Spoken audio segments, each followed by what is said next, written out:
By 1493, the Ottoman Empire had become the dominant power in the Balkans.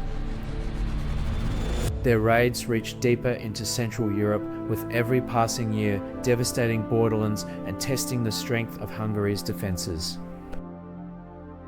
The loss of Constantinople in 1453 and the defeat at Kosovo in 1448 had already shown Christian Europe that the Ottomans were a threat unlike any other. Now, on Hungary's southern frontier, that threat reached a breaking point. The year is 1493. Hungary faces the Ottomans. A desperate stand in the Balkans begins.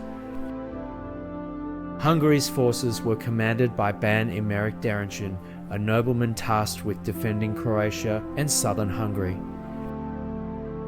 Determined to confront the Ottoman invaders directly, he gathered an army of knights, nobles, and infantry. His plan was bold but risky: meet the Ottomans in open battle at Kayababa Field rather than relying on fortified defences or guerrilla resistance.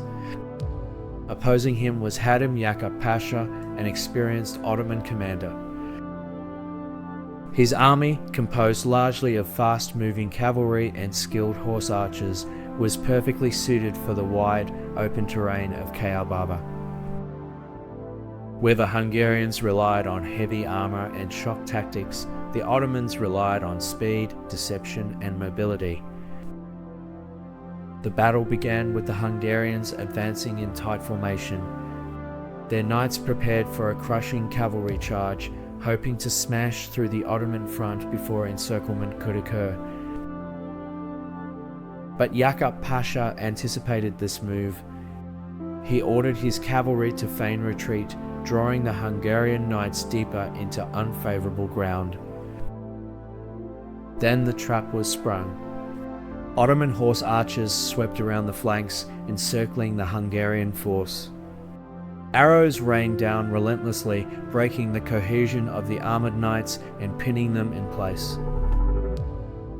The heavy cavalry, slow by armour and the open terrain, could not adapt to the Ottomans' fluid movements. Wave after wave of Ottoman attacks battered the Hungarians. Once their formations collapsed, the battle descended into slaughter. Surrounded on all sides, the Hungarians fought desperately, but by day's end, their army was almost entirely destroyed.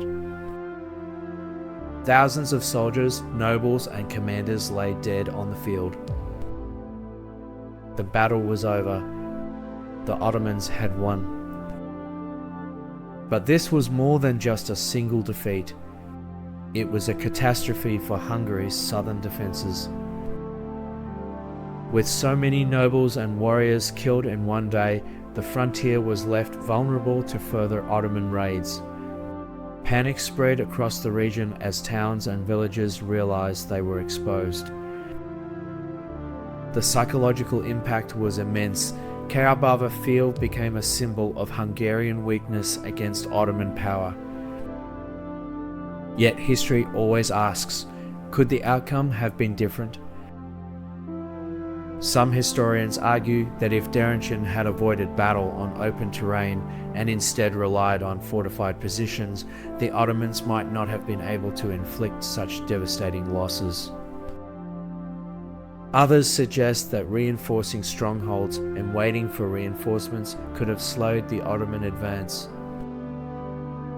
If Hungary had adapted to Ottoman tactics, relying less on traditional knightly charges and more on mobility, could the frontier have been saved? Or was the Ottoman combination of speed, archery, and strategy simply too overwhelming for medieval Hungary to resist?